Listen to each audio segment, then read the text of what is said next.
Hey, what's up, y'all? It's C Will. Don't forget the trill. And today I'm answering all your questions about my first week in Japan.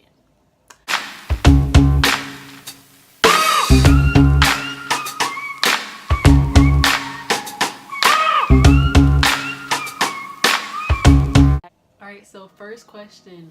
A lot of you guys asked how I'm getting around without knowing Japanese and if people are nice to me even though I don't know the language.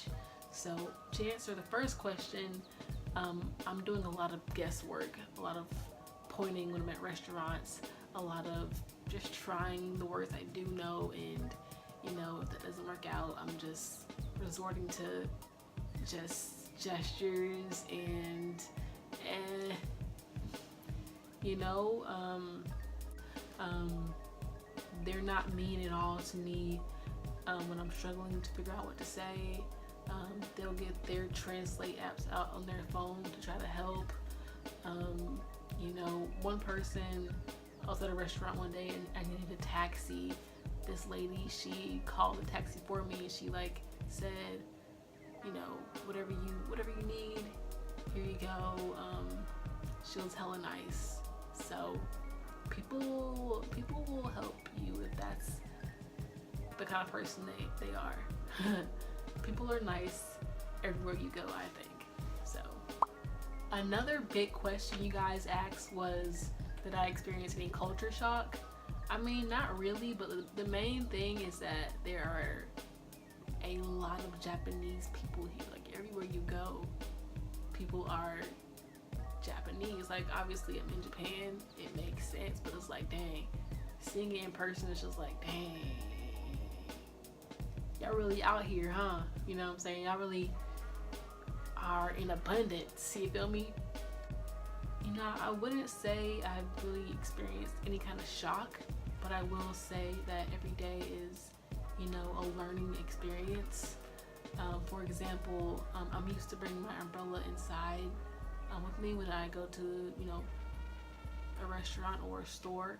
But in Japan, the custom or the culture is to leave your umbrella at the door. Like you put it in the umbrella rack, and people won't steal it because that's just how it works here. You just leave your stuff at the door, and there's a lot of trust in that aspect. Another thing is that tipping is like a big no-no here, so you just pay what you owe and that's it, because service is part of their job. So, yeah, just small things I'm learning that along the way that don't shock me, but it's cool to learn why and the hows.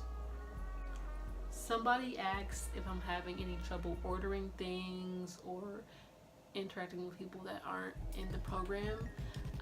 Yeah, I'm having difficulties, but it's not a huge deal. I'm learning as I go.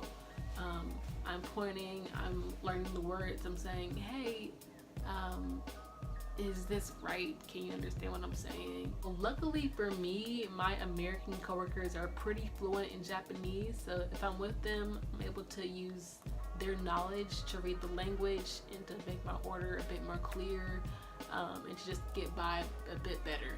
So shout out to y'all. What about Japan has surprised you so far? The biggest thing to me really is the area I live in. They call it rural, even though the population is almost 200,000, but they compare all the cities to Tokyo. So Tokyo's population is 9.3 million. So to me, a city this size is pretty big. Compared to Tokyo, it's tiny. To me, rural is you see cows everywhere, you see plain grass, and you see one Walmart. This area is far from that, and it's odd that they call it rural. Somebody asked if I was learning Japanese. Yeah, I am, but Japanese is not easy to learn.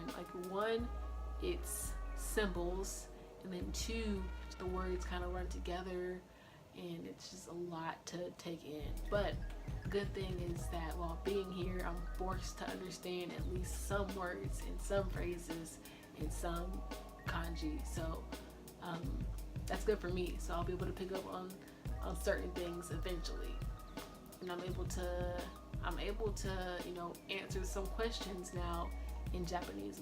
That's more than when I got here. So I'm glad for the improvement, no matter how small it is. What were some immediate differences and similarities? The main similarity is that I'm still spending money I don't have, so that won't ever change, FYI. People still can't drive. Yeah, differences for sure. The amount of food is just astronomical. Like, there's food this way, that way, this way, over there. Like, it's tons of food here, and it's all in walking distance. The rooms, like the bathrooms, are small. Like, I have a 6-foot wingspan. Like, I cannot stretch out my arms out. I can't move around like I want to move around in my shower, in my bathroom. But it's not too cramped, but it's still kind of hard to exist. One thing I'm still adjusting to is the metric system.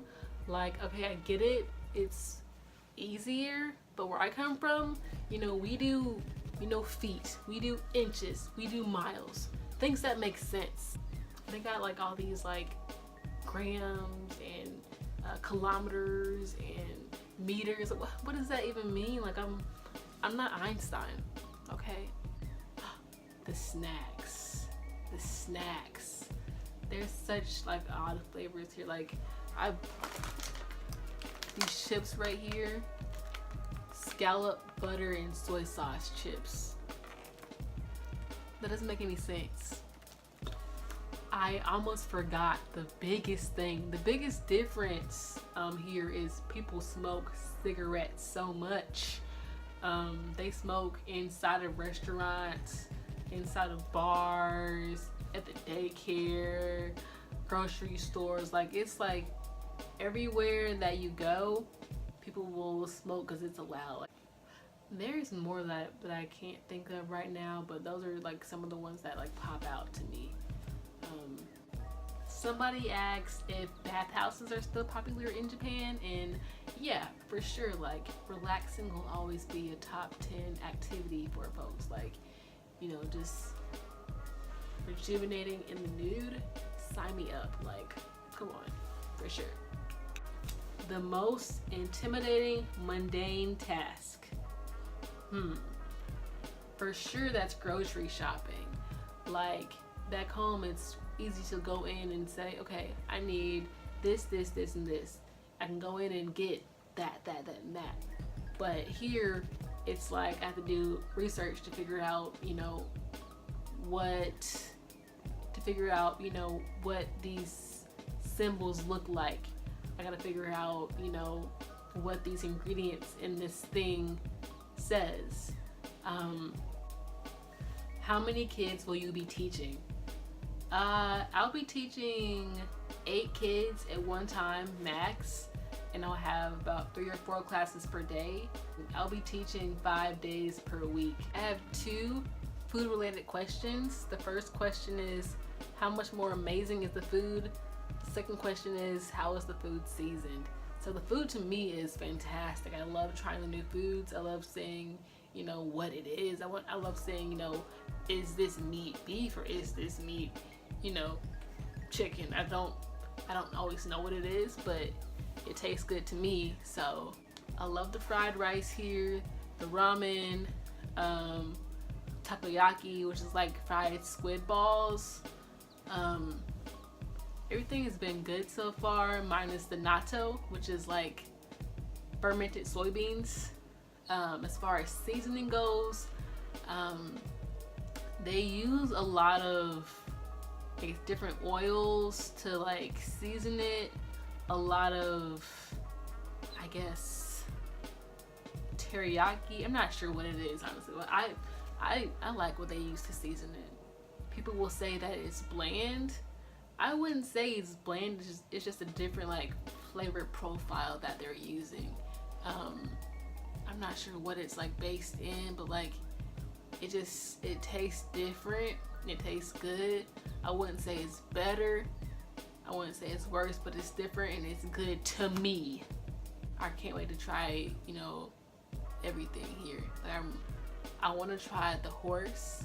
I want to try the raw egg because the eggs are better and safer here. So I want to eat all that adventurous type stuff, you know. Somebody asked how housing differs in Japan. I live in a hotel, so I can't speak too much on that, but I do know that apartments here are they're compact, they're small, and they cost a lot to like get started. They have the deposit, they have the agent fee, the key fee, the insurance fees, all these fees before you even move in. So that's all I know. So yeah, not much, but that's something for you. I got a question about how I will see movies, like American movies here. Well, I probably won't because I like to watch a lot of indie films, and if they're indie in America, they'll be super indie here, and I probably won't be able to actually see them here first run. Maybe online, maybe I'll get some DVDs sent to me, hint hint, but I'm not really sure how I will see movies. I got a bunch of questions asking about my blackness and being black in Japan, and while this is, I know, an important topic, I can't say much because I've only been here for like a few weeks. So I will answer the questions as best I can, but they won't be super like in depth yet. So the first question I got was, are there any black people? Where I live, not really, but that's because I live in a small town. So in Tokyo, there's tons of black folks there, but where I live, it's me, a guy at work, and I met this guy that lives like a few minutes away from me. The most difficult thing about being black, most fulfilling thing. I mean, at this point, I can't answer that yet, but I do enjoy being black every day, whether it be, you know, in Japan or America. So have you experienced any anti-blackness? Do people take your picture or stare at you? Anti-blackness, not overt. People give me the little bow. They welcome me into their stores. Nothing too major. If they have anything, I wouldn't know. I don't know Japanese. Staring from a few kids in different stores, yeah, but not much. Like one kid, I think one kid in the few weeks I've been here. Like I said, I've only been here a few weeks. I haven't experienced anti-blackness yet, but I'm sure I will eventually. Like that's just how life works. You're gonna experience anti-blackness wherever you go. I feel like I'm missing a bunch of stuff that I just forgot about. Thank y'all for freaking watching. You know, you can always DM me on Twitter or Instagram with your questions, or just conversation. Let's talk. Let's have fun together. Let's be friends. Okay, so obviously like, comment, and subscribe. I know this video was super duper long, so if you made it this far, thank you so much. Bye.